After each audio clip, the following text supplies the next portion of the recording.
I feel like super oily and greasy right now. Check, check, check, check.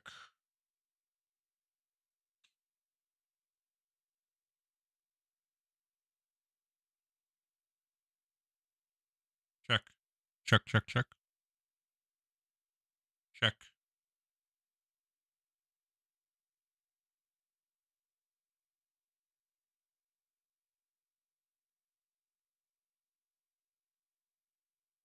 Check.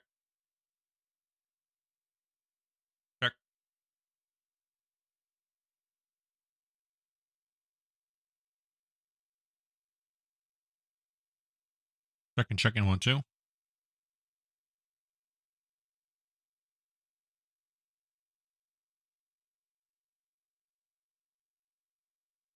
Check.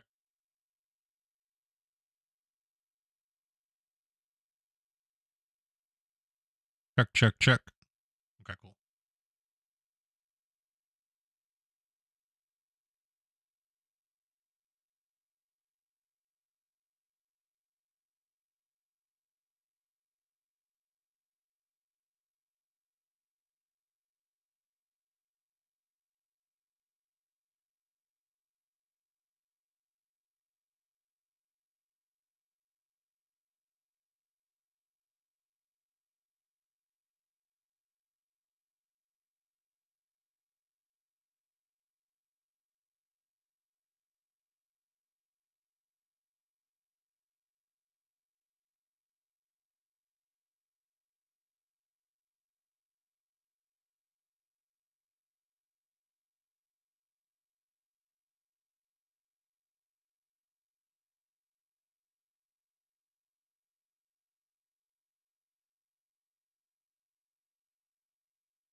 Huh.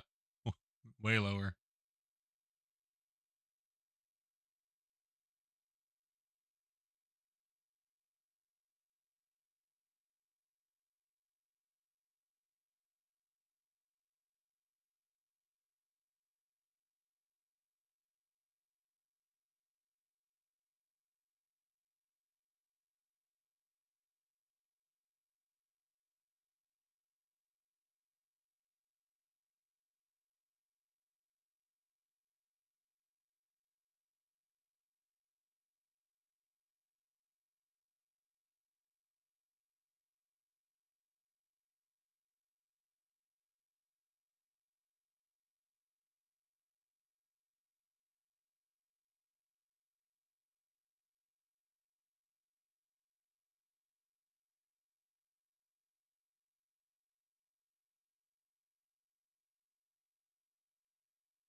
I wonder how much time this guy spends on these.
Let's see. It worked.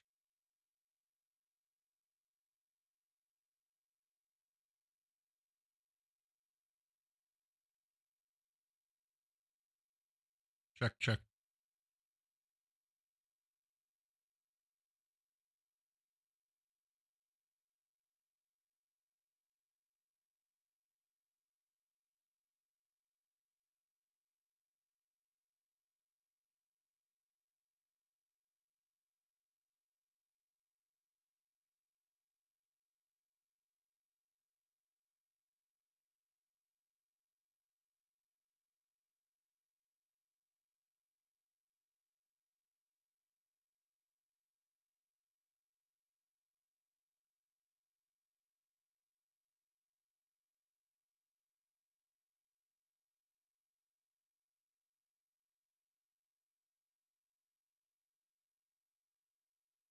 Check, check, check.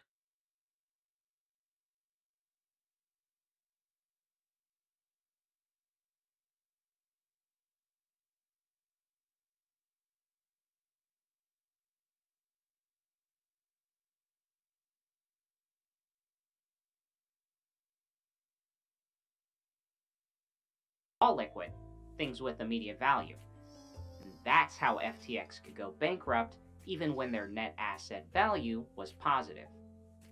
Their assets were and the debts were legit. It's that simple. Got it? Good. Now off. All right, I hope that helped. I certainly will never forget what I just saw.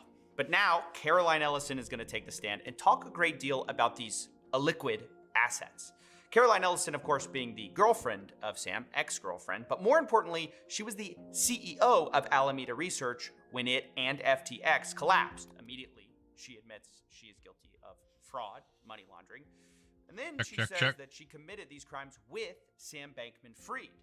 The reason she defrauded people is she, quote, incorrectly stated the amount of our assets and our liabilities and made Alameda's balance sheets look less risky than it really was.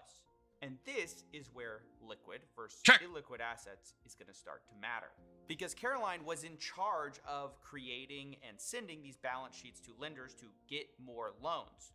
And Sam asks her to start putting their own crypto coins they had as part of their balance sheets. Things like we'll see. Now, Caroline says she did not initially do it because it was, quote, somewhat misleading because you couldn't actually sell these coins for what they were worth on paper. So it's basically another way to scam people. Own coin, FTT, it applied to a whole host of coins they called Sam coins. Sam coins, of course, being a nickname for coins that Sam played a large role in or created himself. Things like Serum, Maps, Oxy, Solana, and the prosecution asks, and were Sam coins ultimately put on Alameda's balance sheet? What do you say about Solana? Yeah. Things like Serum, Maps, Oxy, Solana, and the large Sam coins. Sam coins, of course, being a nickname for coins that Sam played a large role in or created himself. Things like Serum, Maps, Oxy, Solana, and the prosecution asks, and were Sam coins ultimately put on Alameda's balance sheet? She said, yeah, even though I guess initially they didn't. So they have all these coins that they can't really sell, but that look good on paper, right? That's really important. The rough value of Sam coins on paper was in the ballpark of $10 billion, okay? Now, while she's preparing these misleading balance sheets, Caroline also claims she learned that Alameda Research had loaned billions of dollars to Sam, Gary, Nishad, and other entities through FTX. According to internal spreadsheets, around $5 billion was loaned out. Why? A lot of it was being used on investments, she said. A lot of early stage startup companies. And of course, I'm not super interested in that right now.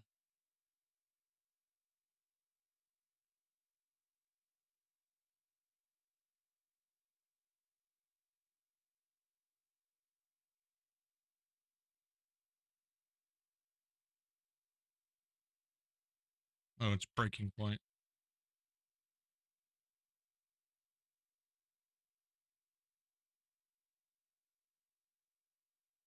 What happened?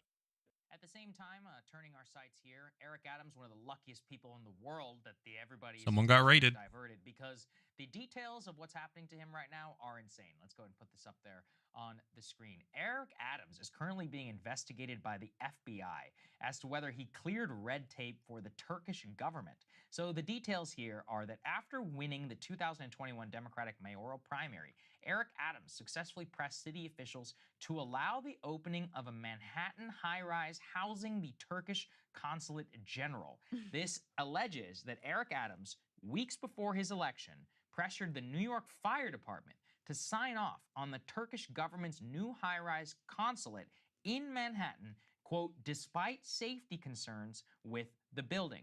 After winning the primary in July, Adams contacted then the fire commissioner in late summer of 2021 and urged him to allow them to occupy the building at least on a temporary basis. Quote, the unusual intervention by Mr. Adams is being examined as part of a broader public corruption investigation by the FBI and federal prosecutors in Manhattan that led to the seizure of the mayor's electronic devices by federal agents earlier this week. And Mr. Adams' intervention paved the way for Erdogan, quote, whose fondness for massive building projects is well known in Turkey, to then preside over the grand opening of a $300 million 35-story tower on his September 2021 visit to New York for the UN General Assembly. So let's again just lay it all out.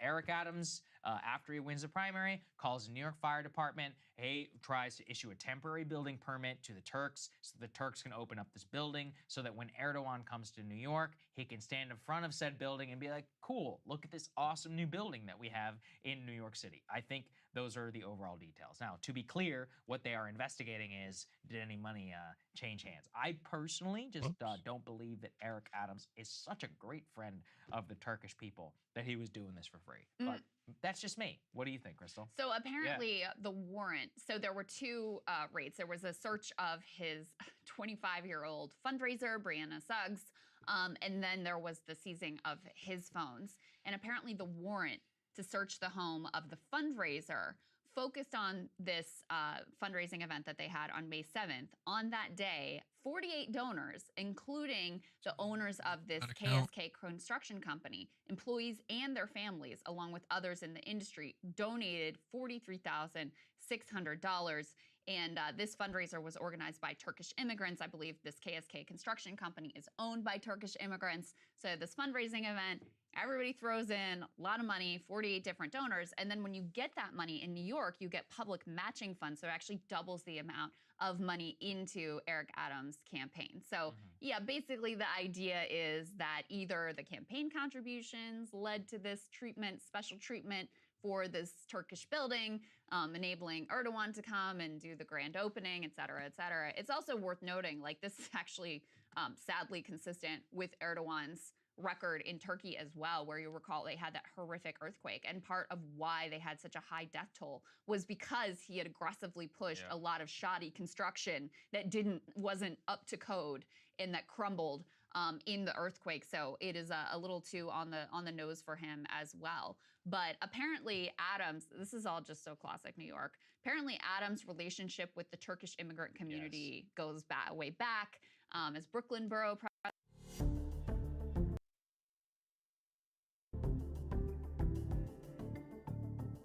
Good morning, everybody. Good morning. Thursday. We have a great show for everyone today. What do we have, Crystal? Indeed we do. We watched the third Republican debate so that you don't have to. We pulled all the Dude, these Republican debates, I've only watched the first one. We'll break it all down. I haven't seen the second or third one, but man, if the second and third are worse than the first one, various viewers not really worth continuing to watch them.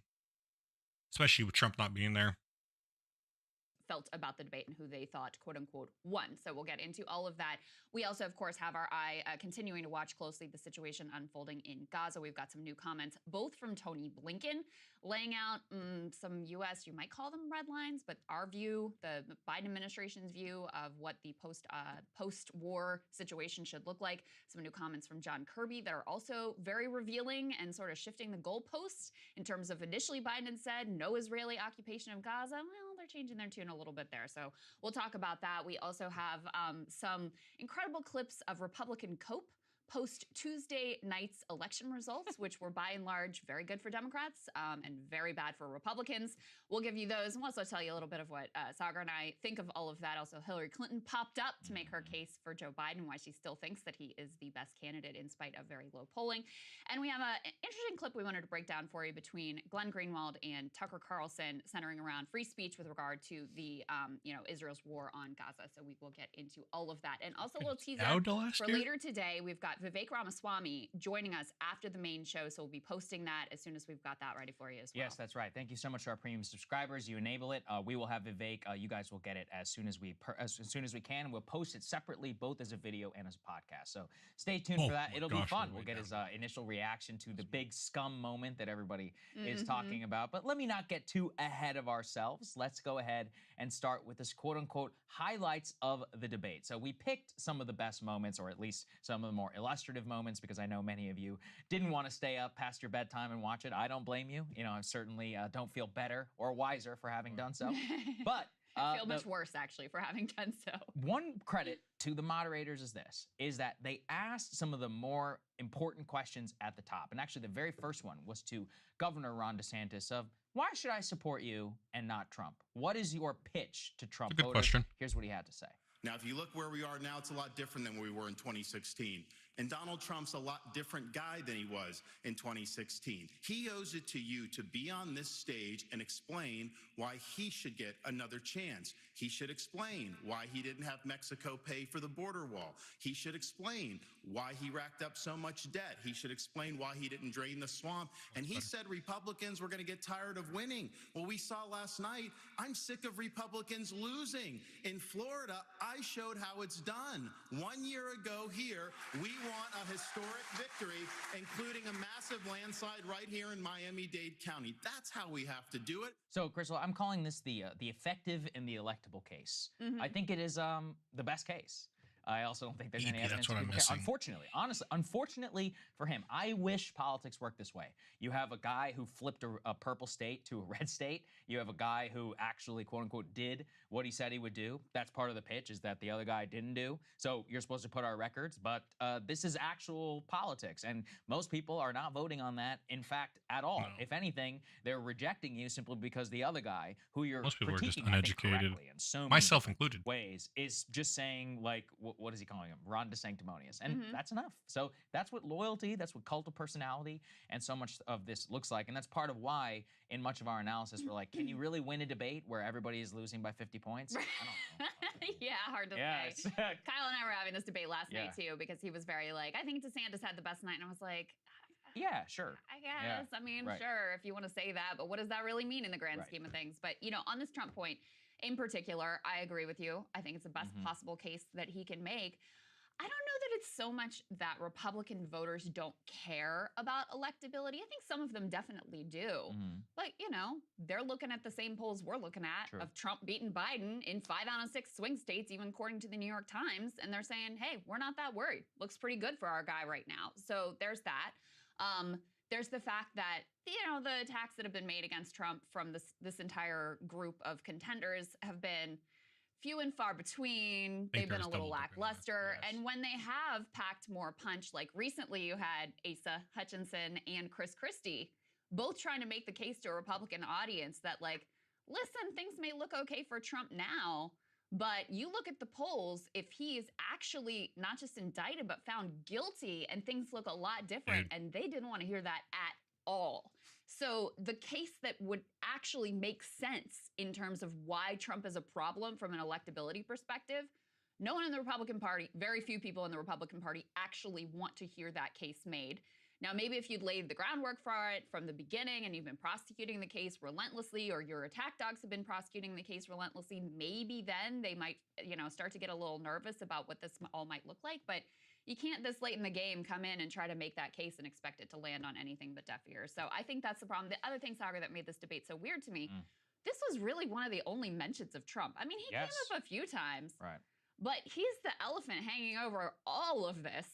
And the fact that there were no questions about him, the candidates weren't really bringing him up, it added to the sort of surreal nature of this, of like, what are we even really doing? What is this debate even really about? This sort of like existential question hanging over this third Republican debate, which I have to imagine once we get the ratings are going to be very low. Oh, absolutely. I mean, there's no question about that. And it's one of those where I understand where they're coming from, because this is the impulse that I would want to have. I'd be like, man, we're going to get them on the issues. We're going to get them on the contract. And you can do that. But it's also basically negligent to not acknowledge and spend a ton of time on the contender, the former president of the United States, leading in every poll. And now your whole case against him is, like you said, electability. He's beaten Biden in 5 out of 6 polls. Right. Why should anybody vote for you? I like the guy. He makes me laugh. He delivered on what I wanted, which is driving liberals crazy, and he might win. So,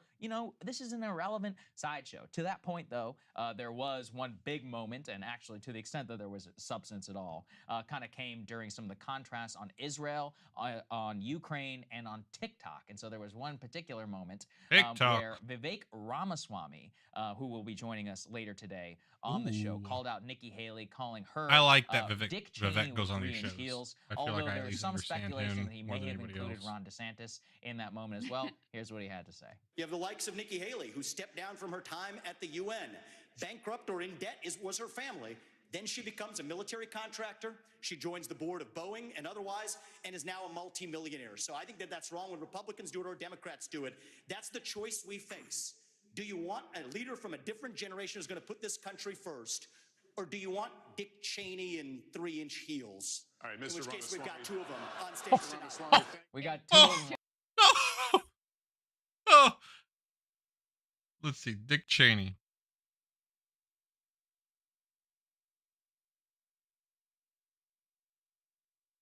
That's messed up.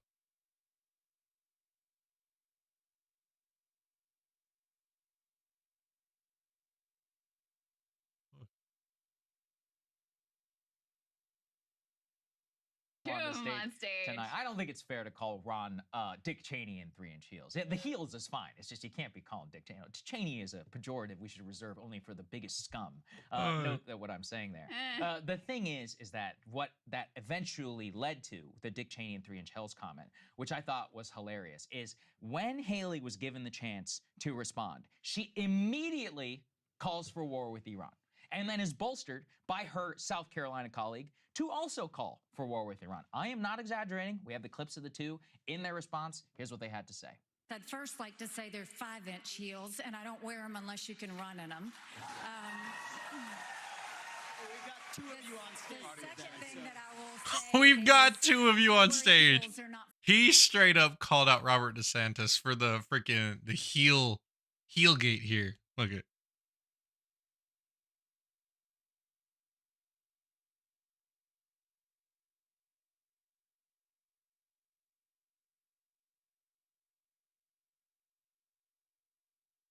Robert DeSantis.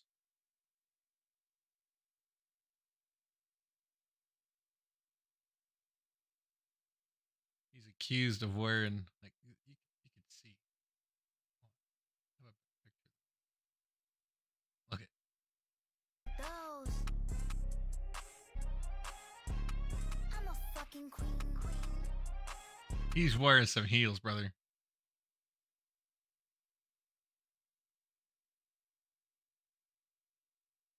I'm so sure. People going through. People put so much work into this.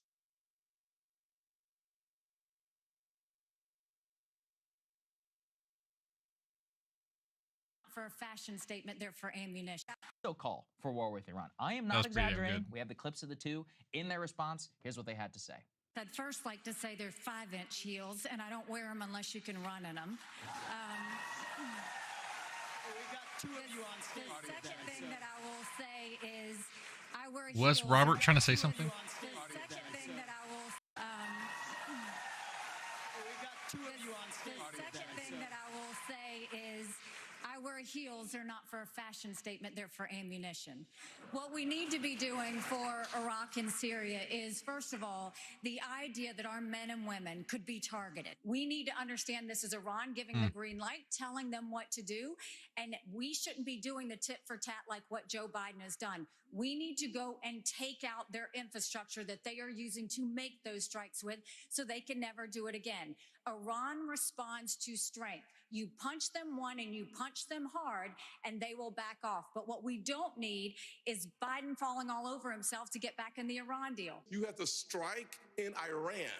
If you want to make a difference, you cannot just continue to have strikes in Syria on warehouses. You actually have to cut off the head of the snake, and the head of the snake is Iran and not simply their proxies. In order for us to have a powerful response from America, we have to be in a position of strength. As President of the United States, my foreign policy is simple. You cannot negotiate with evil.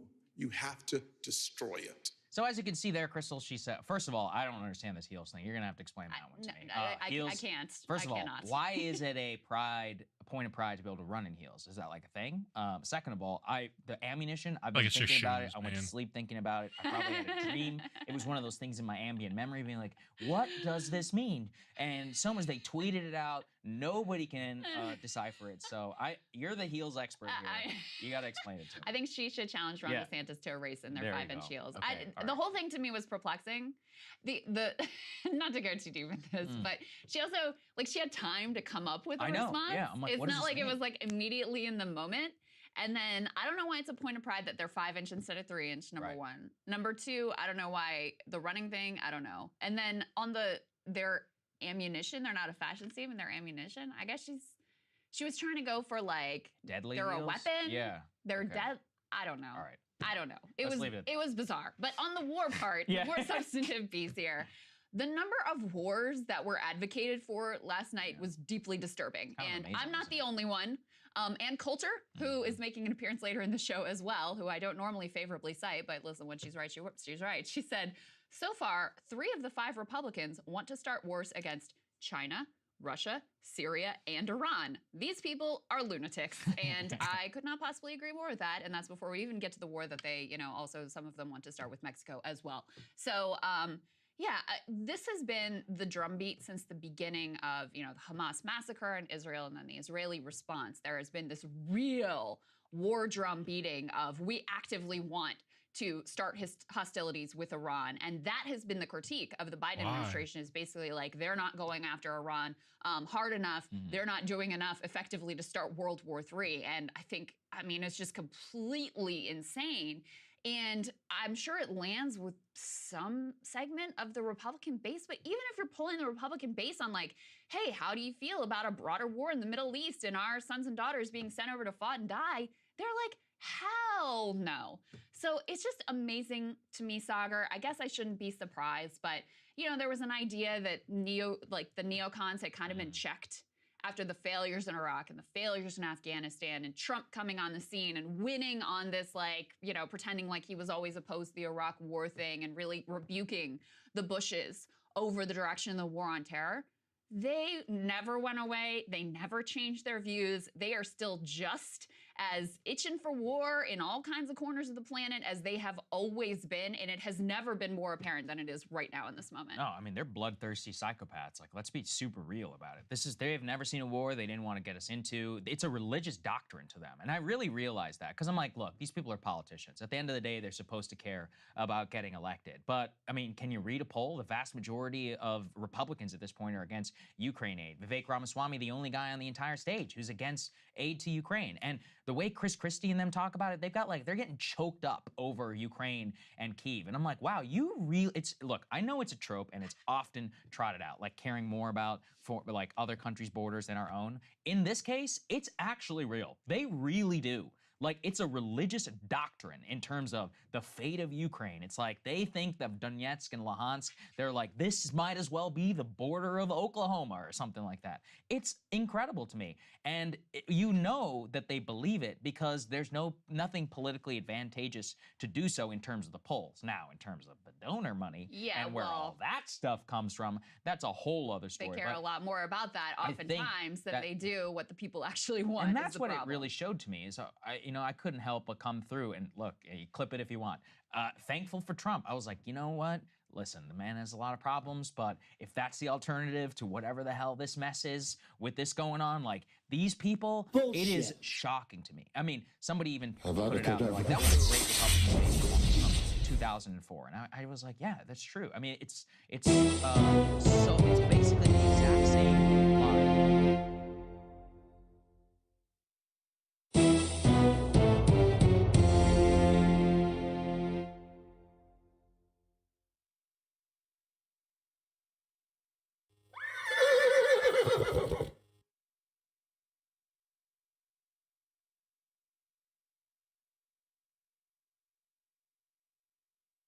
Oh, that's my escape for Diablo.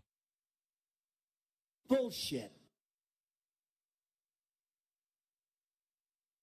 Dick Cheney and 3 Inch Hills is not really unfair. Those are all positions that he advocates for today and advocated for at the time. And it's I like, mean, how have we not learned from his own personal failure here? I don't see Trump as being much different, even rhetorically at this point, with regards to, you know, hawkishness on Iran and Ukraine now is like at a stalemate, and even the Biden administration is trying to come to some sort of deal. I don't really see him as being significant. Well, he was against that. He didn't start a war with Iran. Sure, he bombed Soleimani. He didn't actually. He almost started a war with Iran. Okay, but he didn't. He was. I mean, he pulled us out of the Iran nuclear. He was very hawkish towards Iran. I don't think you can deny that. I am not going to whatsoever. deny it. I think rhetorically he was mixed. He He's had bombing. You're back.